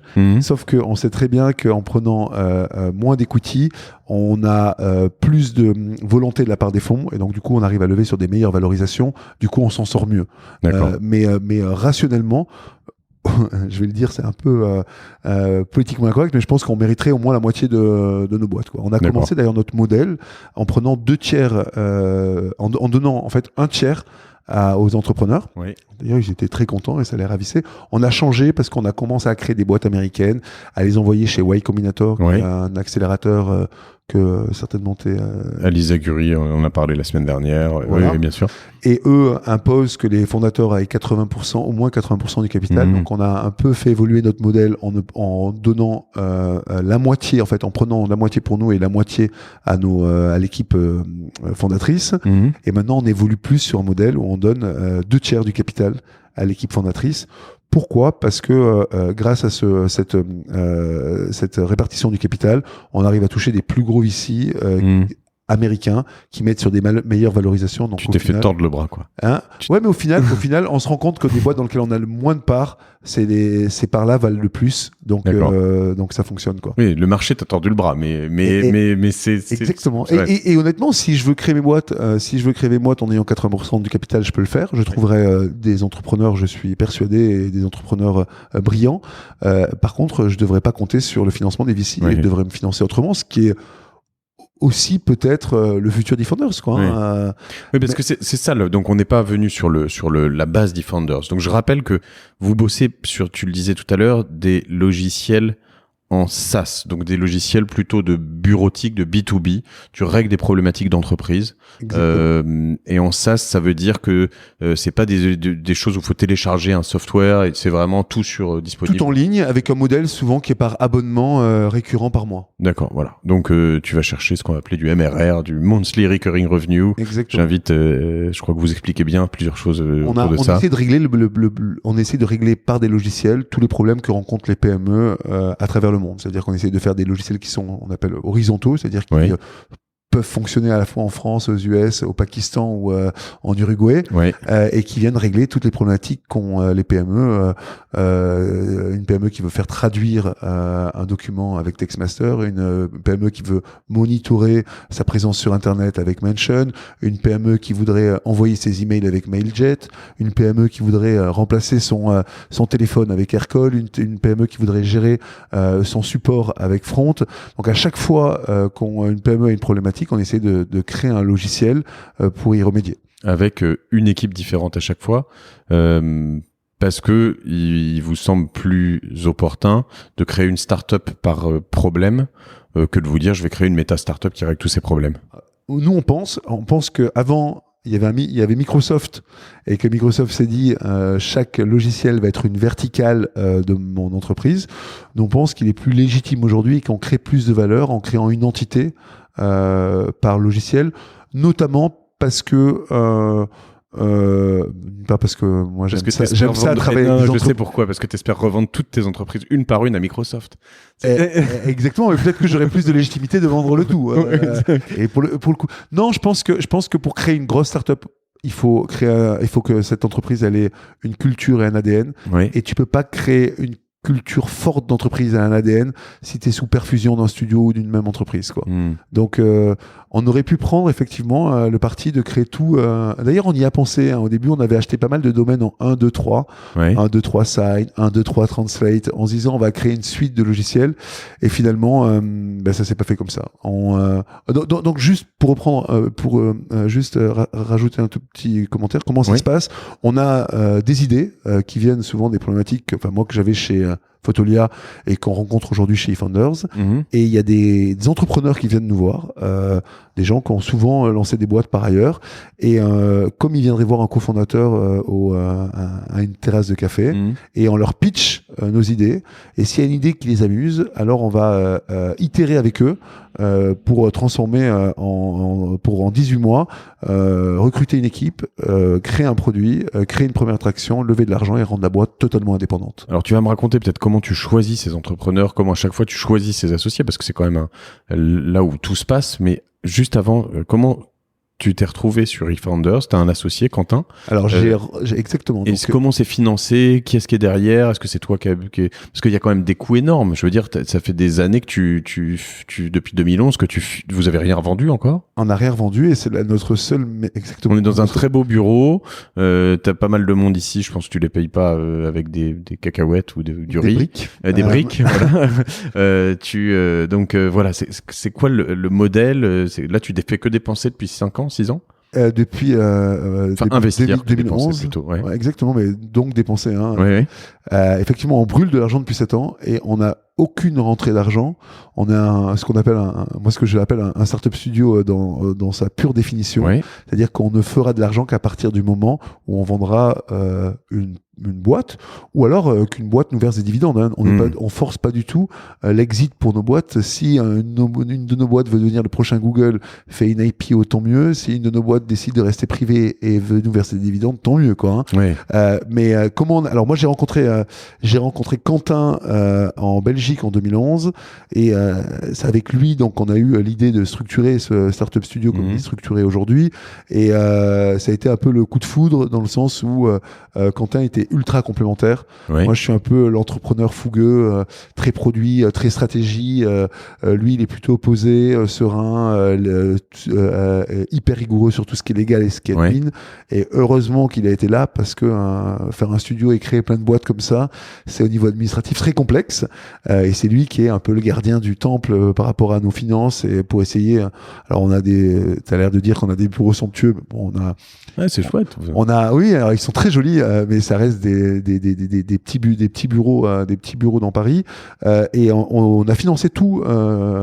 Lui, parce qu'il avait revendu une boîte avant, il avait fait une boîte qui s'appelait Resto Presto, qu'il avait revendu à Resto In, justement, la boîte de Clément Benoît. Peut-être déjà interrogé. Non, tu pourrais d'ailleurs aller voir à New York. D'accord. Clément Benoît. Et on a financé tout ça pendant les 3 premières années. Et au bout de 3 ans, donc après la 3e boîte, donc Mailjet, Mention, Textmaster, on s'est dit, on est sur quelque chose de bien, on a compris un peu comment ça fonctionnait, on crée une boîte par an, on va passer à la vitesse supérieure. Et à ce moment-là, on a recommencé à recruter une équipe. Alors, une petite équipe, et on est toujours une petite équipe d'une dizaine de personnes. Moi, j'ai toujours dit que dès qu'on dépasse 12, je m'en vais. J'ai pas envie j'ai envie d'être une équipe agile et une toute petite équipe. Donc, l'équipe eFounders, ce qu'on appelle la core team, l'équipe mutualisée, c'est aujourd'hui 10 personnes. Et pour financer ça, comme on avait besoin de plus d'argent, j'ai fait rappel à Oleg de Fotolia, mon associé dans Fotolia, qui a fait une levée de 5 millions d'euros. Donc il y a vraiment cru, il a eu raison d'y croire d'ailleurs, parce que c'était un gros pari et même pour lui, c'était un gros investissement. Je crois que c'était son plus gros investissement à ce moment-là. Et on a refait 2 ans après une levée de fonds auprès d'entrepreneurs et d'investisseurs, une quarantaine, pour lever encore 5 millions d'euros. Et Pourquoi on a fait ça auprès de pas mal de gens? Parce qu'on voulait que ces gens puissent financer nos startups à terme. C'est-à-dire qu'aujourd'hui, à chaque fois qu'on fait un tour de financement dans une de nos startups, on donne l'opportunité à nos investisseurs de suivre le tour. C'est-à-dire de premier regard ou quelque chose comme ça. Oui, en tout cas, ils sont peut-être prioritaires ou même pas forcément. Oui, exactement. Il y a un droit de prorata. Donc, quand on fait une levée de capital, il y a X%, on va dire 20%, qui est réservé en priorité aux investisseurs d'eFounders. Et c'est ce qu'on leur a vendu quand on leur a demandé d'investir, quand on leur a proposé d'investir chez nous. Et du coup, eFounders dépense à peu près combien? Je sais pas, vaguement. Aujourd'hui, c'est 250 000 € par mois. D'accord. Donc c'est énormément d'argent. Qu'est-ce qu'on paie? On paie 2,8 millions par an. Hein, on paie toutes les. Donc on a à peu près 4 ou 5 projets qui sont tout le temps incubés. Donc les projets restent entre 9 et 18 mois chez nous. Et pendant ce temps-là, on paie tout et notamment on paie les équipes. Ça veut dire qu'on a à peu près une trentaine de personnes entre Bruxelles et Paris. Et ces gens coûtent cher et on finance chaque fois qu'on monte une boîte, jusqu'au moment où elle lève de l'argent, on finance l'intégralité des coûts, quoi. Et donc cette boîte, je sais pas, en moyenne, tu peux me dire combien elle te coûte un lancement avant que ça lève? À peu près, alors au début ça coûtait moins cher. Comment on s'est structuré à peu près aujourd'hui, ça nous coûte à peu près 500 000 € de lancer une nouvelle entreprise, quoi. Donc pour 500 000 €, t'as un tiers d'une future licorne. Exactement. Et du coup. Et du coup, ouais, mais en revanche, c'est quand même vous qui y croyez. Et comment tu choisis alors c'est vraiment un modèle très original, je trouve passionnant. Comment tu choisis c'est des candidatures, tu dis tiens, je vais lancer ce machin, qui est-ce qui veut venir t'as 120 mecs qui candidatent, enfin, comment ça se passe? Non, ça se fait un peu de manière continue. On a toujours 3 ou 4 idées dans le pipe. Oui. Là, on a 3 ou 4 idées qui nous intéressent, sur lesquelles on a pas mal travaillé. C'est-à-dire que généralement, on a fait des mock-ups. Moi, je fais pas mal de mock-ups encore, donc j'ai mock-upé les produits. Mock-up, c'est une sorte de brouillon, hein, en gros. C'est finalement des images de ce à quoi ressemblerait le logiciel. Pas pour l'aspect design, mais pour l'aspect, moi, ça me permet de me projeter, d'imaginer ses fonctionnalités, en fait, la manière dont ça va fonctionner, quoi. Et donc on le mock-up, on analyse un petit peu le marché. Généralement, on a interrogé quelques clients, donc je dirais que c'est des idées qualifiées. Ouais. Et on a, c'est ça un peu aujourd'hui ce qu'on a créé avec eFounders, une réputation qui fait qu'il y a à peu près une centaine, 150 fondateurs qui viennent nous voir, entrepreneurs qui viennent nous voir chaque mois. Okay. Et parmi ceux-là, on doit en trouver 4, on doit en trouver 4 par an à qui on va pitcher nos idées et qui vont accrocher à ces idées. On cherche chaque fois. Mais il faut aussi que vous accrochiez à eux. Exactement. Ouais. Donc, qu'est-ce qu'on cherche? On cherche des entrepreneurs. Vraiment, c'est ce qui fait la différence. C'est déjà, enfin, une petite parenthèse, mais moi, plus ça va, alors je le sais parce qu'on nous le dit depuis la nuit des temps, mais plus ça va, plus je vois que le succès d'une startup réside dans la qualité de ses fondateurs, quoi. Il faut une idée pas trop mal, mais derrière, il faut des fondateurs extrêmement bons. Et donc, du coup, on est de plus en plus exigeant sur les fondateurs qu'on prend. Et c'est quoi un fondateur extrêmement bon? Est-ce que un type qui a, je veux dire, comme toi et moi, qui a à l'aube de ses 40 ans, qui a 3 enfants, 2 enfants, il peut être bon entrepreneur? Tu crois ça, toi? Ou faut qu'il ait 27 ans et qu'il soit corps et âme dédié, qu'il bosse comme un guinche, jour, nuit, week-end, vacances comprises? Écoute, je pense qu'il n'y a pas de corrélation entre le fait d'être marié, d'avoir des enfants, l'âge et être bon entrepreneur. Nous, on a un peu de tout, justement. Oui. On a Olivier de Hercole qui a 3 gamins et 2, il me corrigera, et qui a une belle, un beau passé derrière et qui est aujourd'hui le fondateur d'une boîte qui cartonne. Et on a Mathilde de Front qui a 28 ou 29 ans et qui a commencé chez eFounders quasiment juste après ses études, quoi. Donc on a vraiment tout le spectre. Moi, ce que je cherche, c'est des gens, des entrepreneurs. En gros, c'est un peu le serpent qui se mord la queue, mais c'est des gens très optimistes, des gens qui croient en ce qu'ils font et qui tiendront la barre malgré la tempête. Des merdes, il y en a toujours. Et moi, je veux des gens qui y croient jusqu'au bout, un petit peu de manière naïve, des gens optimistes, naïfs et optimistes qui feront que on va avancer tant bien que mal, quoi. Mais c'est sûr que de toute façon, que ce soit, et c'est ce que je cherche à prouver aussi avec ce podcast, mais que tu sois sportif, que tu sois artiste ou que tu sois entrepreneur, il y a des moments où ça va mal, et si toi t'y crois pas jusqu'au bout du bout, personne n'y croit pour toi, quoi. Il y a toujours une phase où les mecs se disent autour de toi, tes parents, tes potes, tes cousins, peu importe, se disent mais qu'est-ce qu'il fout là-dedans, c'est quoi son trip, quoi. Et ouais, je pense que Et c'est d'autant plus important que tu vas devoir fédérer une équipe. Donc il faut aussi avoir ce côté un peu fédérateur, évangéliste. Et c'est pour ça qu'il faut y croire aussi, parce que si tu n'y crois pas, les autres y croiront pas, pour pouvoir tirer une équipe avec toi, quoi. et il y a une phase de test quand même. Je veux dire, ils arrivent pas. Alors, ça vous êtes déjà planté on s'est planté 50 fois et on risque de se planter encore. Hein. Ouais. C'est avant tout une aventure humaine. Et dans chaque aventure humaine, il y a pas mal de place au problème. Et on a... En gros, ce qu'on se dit, c'est qu'on travaille ensemble et si ça fonctionne pas, on arrête, quoi. Hein. Et si ça se passe avant qu'on incorpore la boîte, parce qu'on crée l'entreprise, qu'à partir du moment où on a un product market fit, ben on en arrête là. Donc product market fit, c'est que vous avez prouvé que le produit fonctionne avec un marché et qu'il y a un peu de revenus. Exactement, exactement. C'est à ce moment-là qu'on se dit, il est temps d'incorporer la boîte. Ouais. Avant ça, elle est incubée chez eFounders sous la forme d'un projet, parce qu'administrativement, c'est plus simple. Donc à partir du moment où on incorpore cette boîte, les entrepreneurs ont des parts de l'entreprise. Mais de toute façon... Et directement les 2 tiers ou ça mais en fait, non, dans toutes les boîtes, dans toutes les startups, les parts sont vestées, c'est-à-dire qu'on les a pas directement. Aux États-Unis, c'est la boîte, les parts appartiennent à la boîte et la boîte va donner ses parts au fur et à mesure du temps aux fondateurs. Et en France, dans toutes les startups qui lèvent de l'argent avec des VC, il y a ce qu'on appelle un bad lever et un good lever qui va définir pendant les premières années quelles sont les parts qui vont être données ou pas au fondateur et qui définit notamment les règles dans le cas où il part ou on le fait partir, quoi. Ouais. Donc de toute façon, les parts n'appartiennent pas au fondateur pour les premières années, où elles appartiennent au fur et à mesure. Donc oui, ça nous arrivait de nous tromper et je pense que ça nous arrivera encore et c'est pas grave. En revanche, vous avez eu en parallèle des alors au moins en levée, puisque les exits, il n'y en a pas eu, mais là, depuis le début de l'année, je vois, alors mon associé Laurent Kretz, qui est un très qui suit c'est la vigie de Cosa Vostra sur tout ce qui se passe sur le digital, puis qui aime beaucoup eFounders aussi. Connecte les lignes, connecte les points.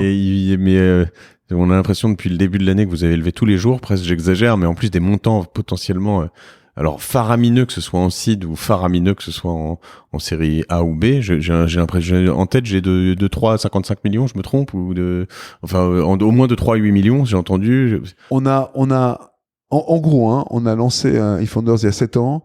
On savait que pendant très longtemps on serait sous le radar, comme on dit, parce que il faut du temps pour que les graines qu'on a plantées sortent de la terre, quoi. Et maintenant, on commence à avoir à la fois les levées des boîtes les levées en seed, des nouvelles boîtes qu'on lance.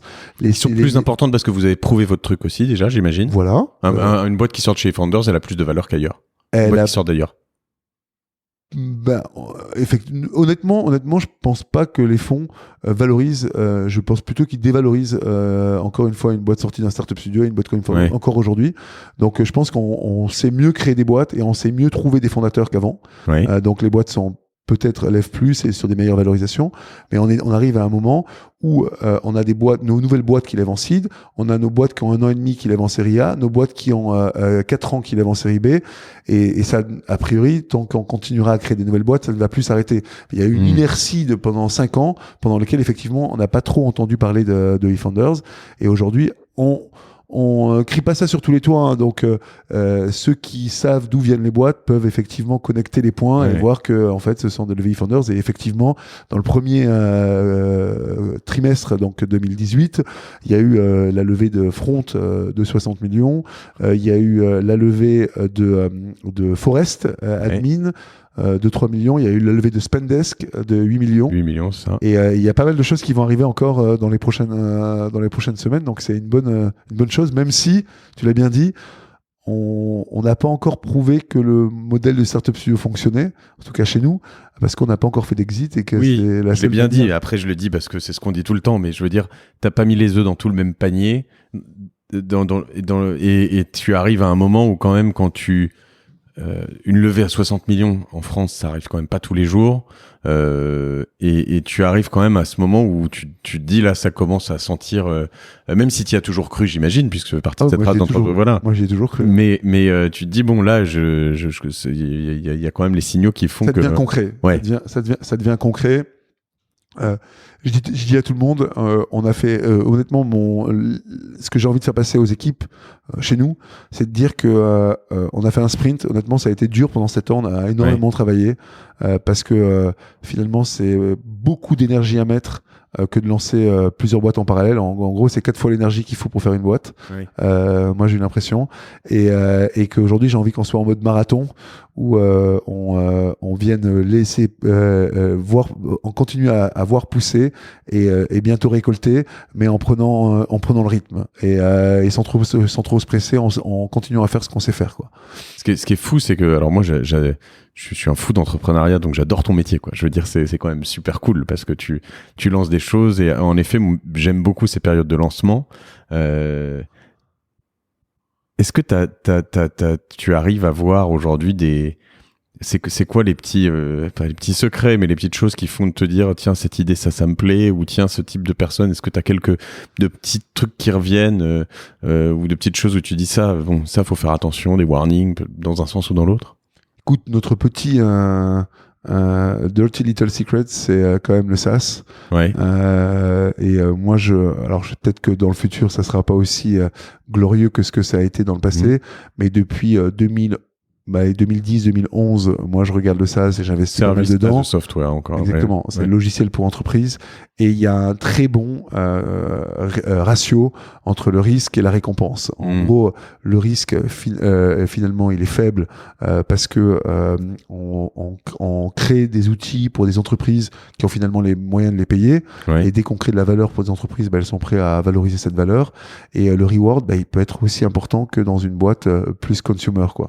Donc je pense sachant que le consumer, c'est très compliqué d'aller choper des clients consumer. Le risque est très important dans le consumer parce qu'il y a souvent des problèmes de masse critique qui font que le résultat est binaire. Ouais. Soit t'arrives au bon coin, soit tu restes. Donc finalement, moi je trouve que dans notre secteur, les récompenses, le reward est aussi grand que celui dans le consumer et le risque beaucoup moins important. Donc le secret, c'est de continuer à faire ce qu'on sait faire, créer des logiciels pour les entreprises. Alors on va essayer évidemment, on essaie tout le temps d'innover et essayer tout le temps d'approcher les choses différemment, de se dire que une idée de boîte, pour nous, c'est un problème qu'on aura réalisé dans notre quotidien ou dans le quotidien d'une entreprise, et une solution qu'on aura ressentie et qui vient souvent quelque chose qui arrive d'un nouvel usage et une nouvelle techno. Je m'explique. Par exemple, l'idée de Slack, j'imagine que pas mal de gens connaissent. Tout le monde en parle à chaque épisode. Donc ceux qui connaissent pas, qui nous écoutent, téléchargez Slack et essayez. Mais l'idée d'un Slack, ça vient d'un problème qui est connu dans l'entreprise depuis hyper longtemps et que tout le monde essaie de régler et personne n'y arrive, qui est le problème de la communication dans la boîte avec les emails qui sont un foutoir total, avec les gens qui sont en CC, en BCC et la possibilité de s'y retrouver. Perte de temps énorme. Donc le problème, il est évident.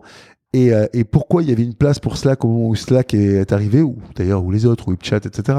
C'était qu'il y avait un nouvel usage qui était le chat et qui était le chat qui devenait un peu monnaie courante chez les consumers. Ouais. Donc d'une part, j'avais un problème que j'avais vu réaliser dans l'entreprise, et de l'autre, un nouvel usage qui était évident, quoi.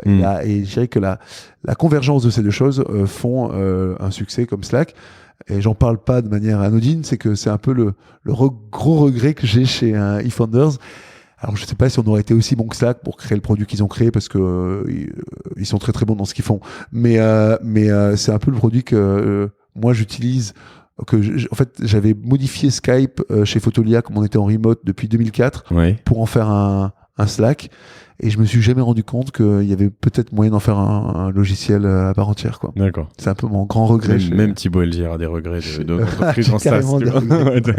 Et ben c'est vrai que c'est assez intéressant. Et c'est vrai que du coup, après, t'analyses j'imagine que vous, en expertise, ce qui est assez fou, c'est, nous, on voit des choses, on a créé quand même quelques boîtes, c'est vraiment nettement moins que vous, on n'a pas du tout le même modèle, on est lié le même financement, mais on s'éclate à créer des boîtes. On découvre des problématiques toujours similaires sur la répartition du capital, sur le nom, comment je dois appeler la boîte, et des mecs qui vont passer en fait beaucoup de primo-entrepreneurs qui s'emmerdent sur des problématiques qui ne sont pas des problématiques en fait, qui doivent être vues plus tard. Et donc j'invite aussi beaucoup des gens qui nous écoutent à lire toute la littérature que vous publiez, parce que il y a beaucoup de choses intéressantes. Il y a des choses qu'on avait commencé à mettre en place chez nous sur le nom par exemple, où je crois que vous avez décidé maintenant que vous ne nommiez plus les boîtes avant de les lancer. Enfin, il y a une règle, non, je me trompe? Disons qu'on réfléchit au nom dans un second temps. On veut bien comprendre ce qu'on fait, le produit qu'on fait, et créer l'univers autour du produit avant de trouver le nom de la boîte. Ouais. Alors après, on n'est pas toujours bon sur le nom des boîtes. Je citerai pas certaines choses, mais on est parfois plus ou moins inspiré aussi. Et c'est toute l'équipe, ça dépend aussi des équipes des boîtes. Ça veut dire que évidemment les fondateurs, les entrepreneurs participent très fort. En tout cas, on choisira jamais un nom de boîte.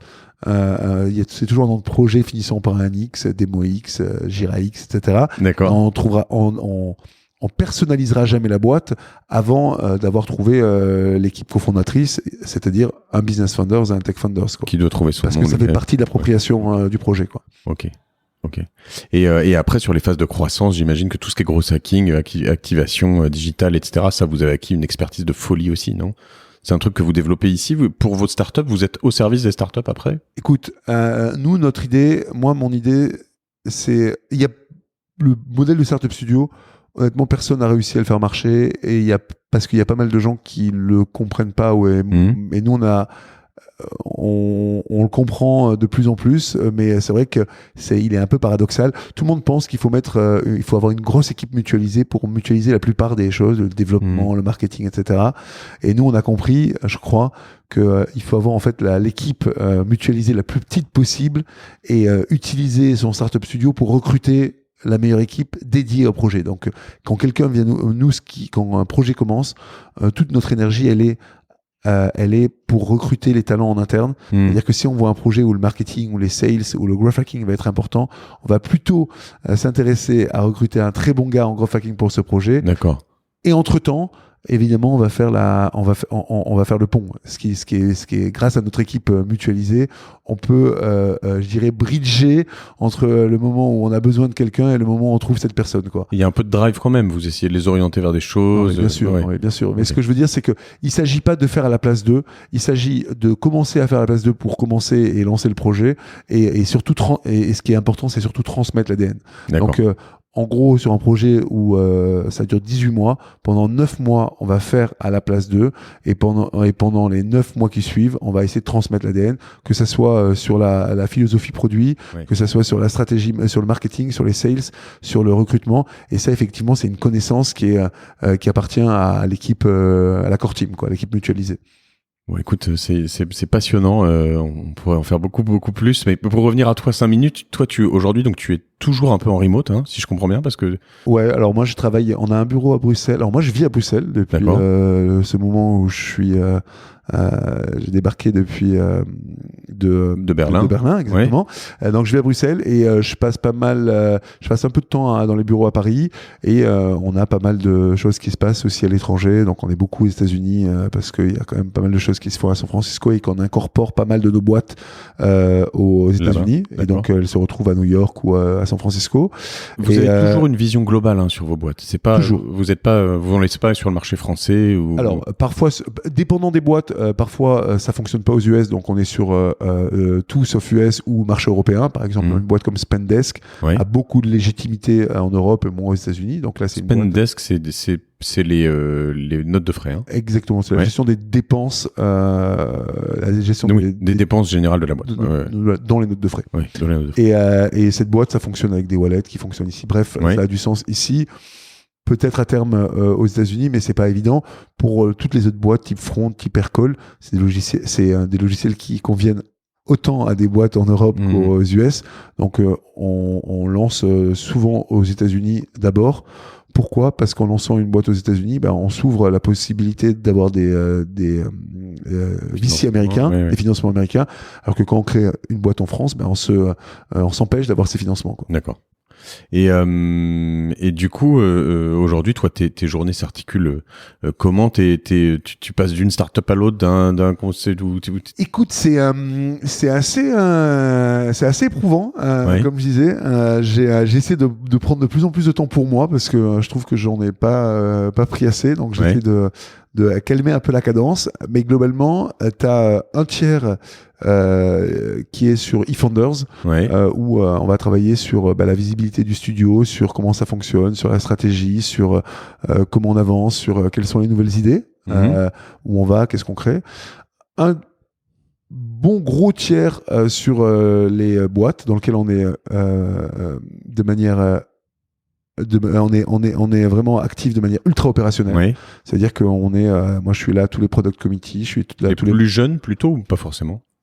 Toutes les boîtes de 0 à 18 mois. D'accord. Oui. Alors on est au bord des boîtes qui sont plus anciennes, mais moi je fais généralement les 0-12 mois. Après, je m'épuise un peu et je laisse le rôle à mes associés.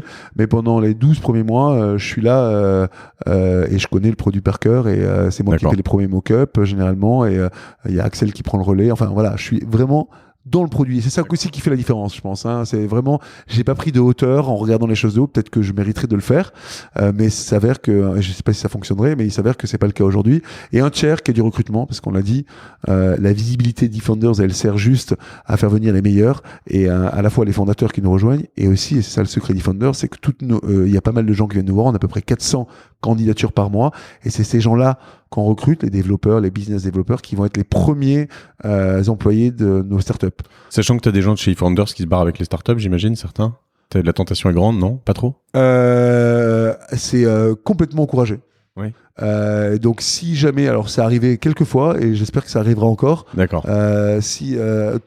Je dirais pas que tout le monde est remplaçable, c'est que je comprends qu'au bout de 18 mois, 2 ans, 3 ans, à faire finalement le même métier chez eFounders, on puisse se lasser et on puisse être épris d'un projet. C'est comme ça que ça se passe et pouvoir le rejoindre. Donc on a déjà eu des designers qui travaillaient chez nous qui ont rejoint des projets. On a déjà eu justement quelqu'un qui s'occupait du marketing chez nous qui a rejoint Spendesk. D'accord. Donc ça arrive et mais je l'encourage moi fortement, quoi.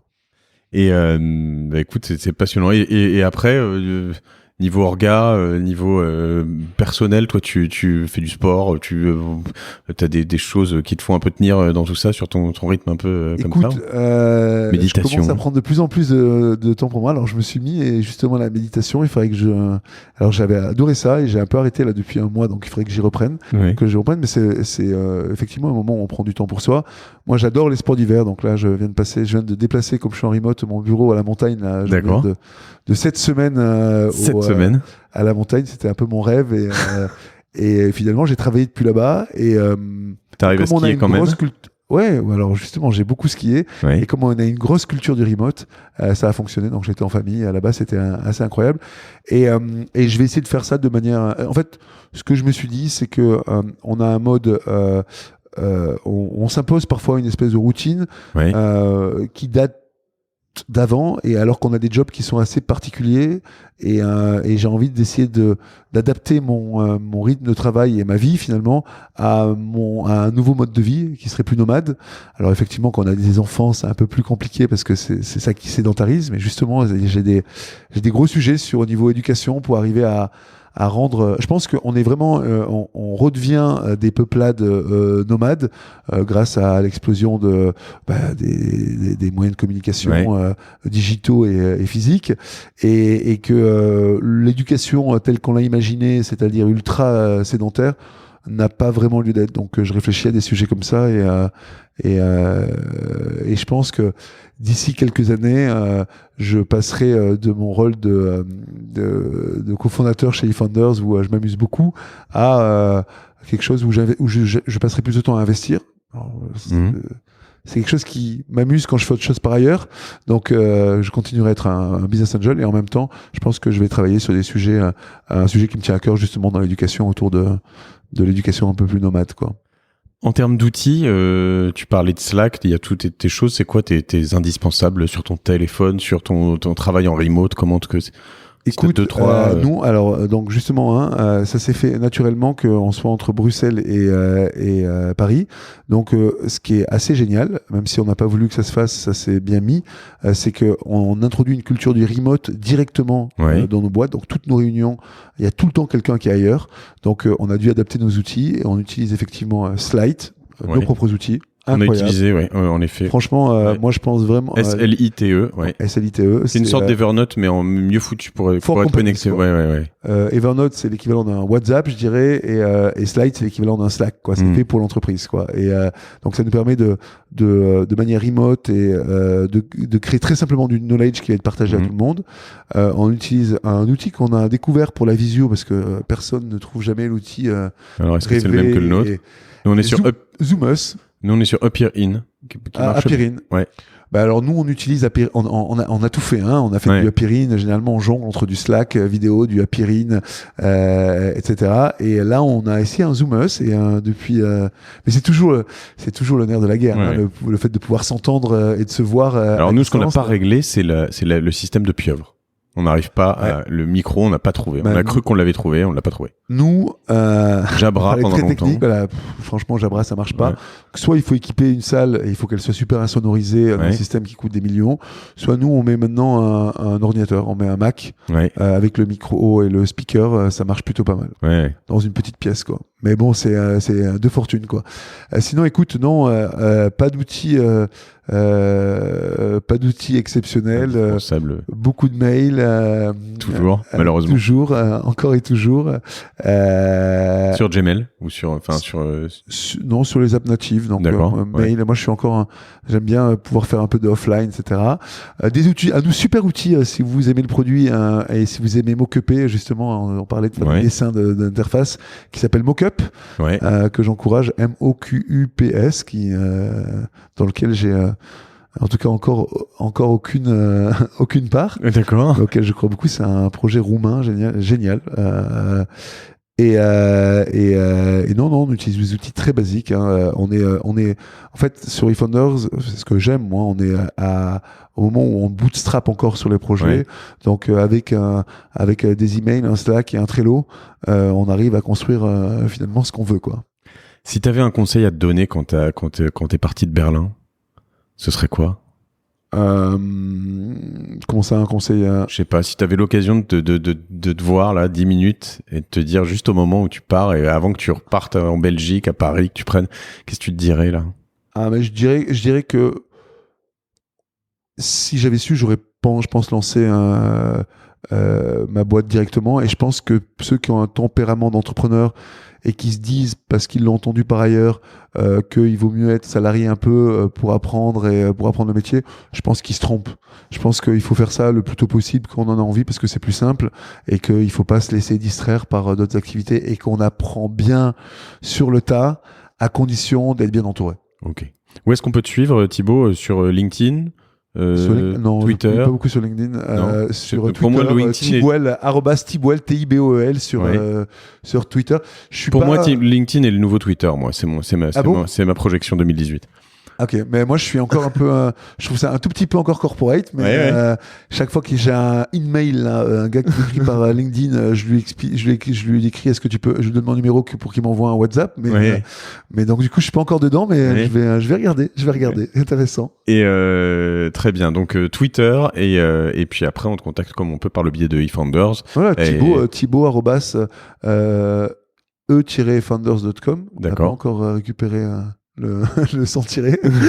Les cordonniers sont les plus mal chaussés. Et juste n'hésitez pas, hein, si vous êtes un entrepreneur et que vous voulez monter une boîte, ou une entrepreneuse d'ailleurs qui voulait monter une boîte dans le logiciel B2B, on a plein d'idées, venez nous voir.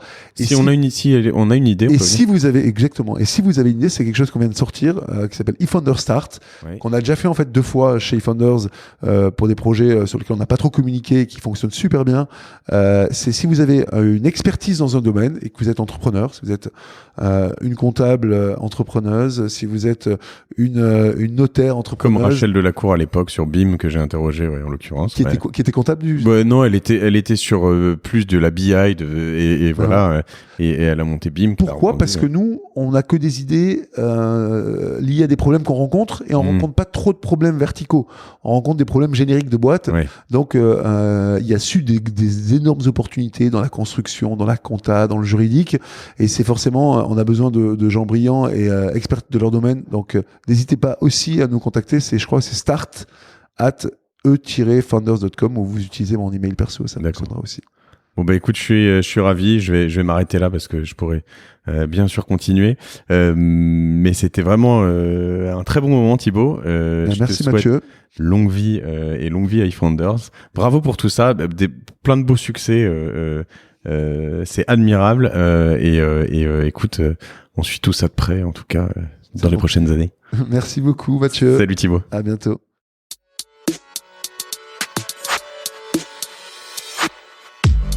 Bravo, vous avez écouté cet épisode de Génération Do It Yourself jusqu'au bout.